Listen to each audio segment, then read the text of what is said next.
Hi, it's Erica and Steve, and we're talking with Martha Newsom from Medical Teams International, and they're helping Ukrainian refugees in Moldova. It's amazing that we're talking with you in Moldova. How are you doing?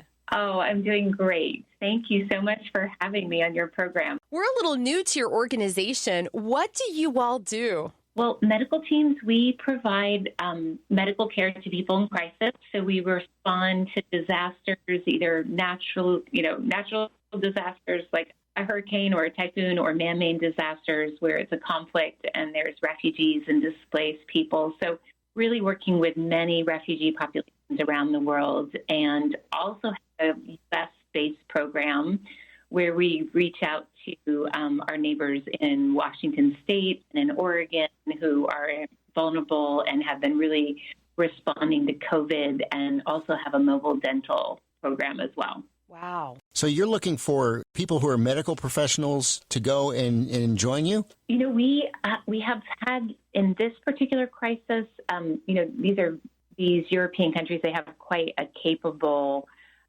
health system. And so we've had small teams of volunteers. So we do have a roster. We've been looking for folks that have already had security training and have worked in a conflict environment in the past, and the primary care doctors and nurses.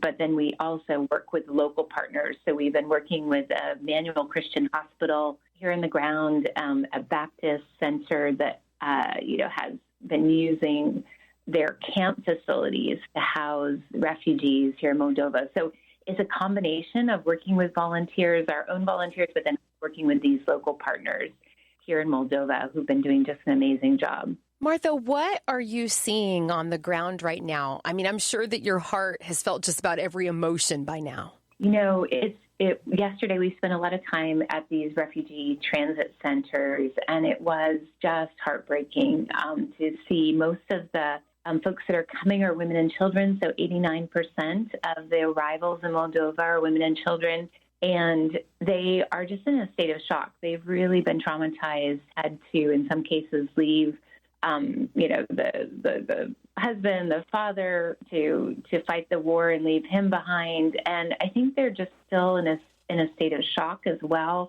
They really didn't expect this to happen. And they, the interesting thing about this crisis is many of them are well-educated, middle class, and have lost everything. So it's, of course, devastating to them to just had to pack and run out the door. You know, some of them super short amount of time where they had to make this decision to go. And one nurse who was actually working alongside our volunteers, her eyes just kept filling with tears when we were asking her different questions, one of which was, what were you able to bring with you? Were you able to bring photographs? And her eyes just filled up with tears because, no, they just didn't have a chance to even think about what they were going to take as, they made their way out of Ukraine. She had a 71-year-old mother, and her two children, was a single mom, and, bearing the brunt of this crisis on her own. Super, hard to hear their stories and to realize that they don't know what their future holds. They're just still sitting in this state of uncertainty, wondering if the war is going to subside, and they'll be able to return home, or they're here in Moldova in limbo. After seeing what you've seen, what do you want Americans to know?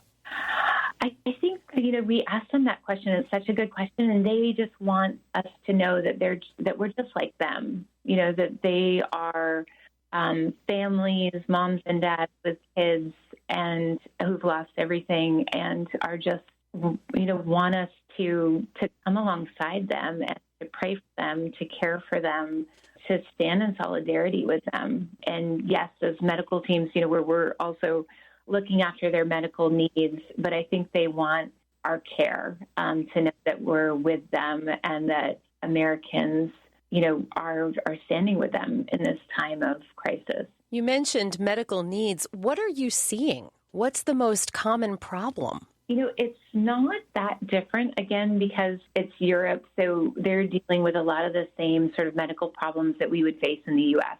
COVID, Ukrainians were not highly vaccinated, so quite a bit of COVID, but also just regular viruses, infections, They're in cramped quarters, so there's diarrhea outbreaks going on, with the kids, and some of the older folks, they have hypertension and blood pressure, heart disease, and then we're seeing a lot of impact of just trauma to mental health issues, that can give people phantom pain, just a variety of ways that shows up.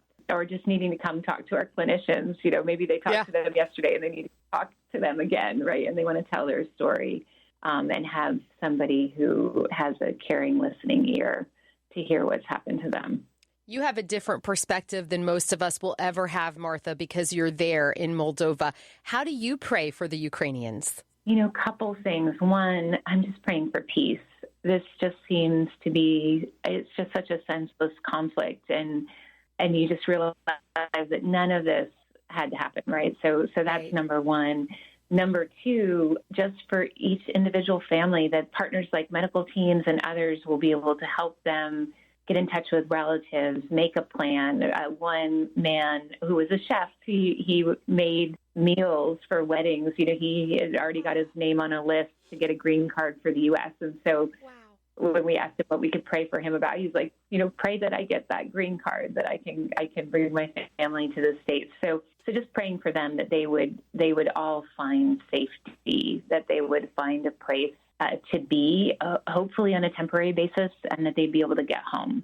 And that's probably the last prayer, is that they would, be able to return home as quickly as possible. I think a number of them thought that this was just going to be a week or 2 weeks, so packed and, didn't pack a lot, just some clothes, and then they really want to get home. That same family had to leave their 2 German Shepherd dogs, right, in the air, and we all got, that was our response.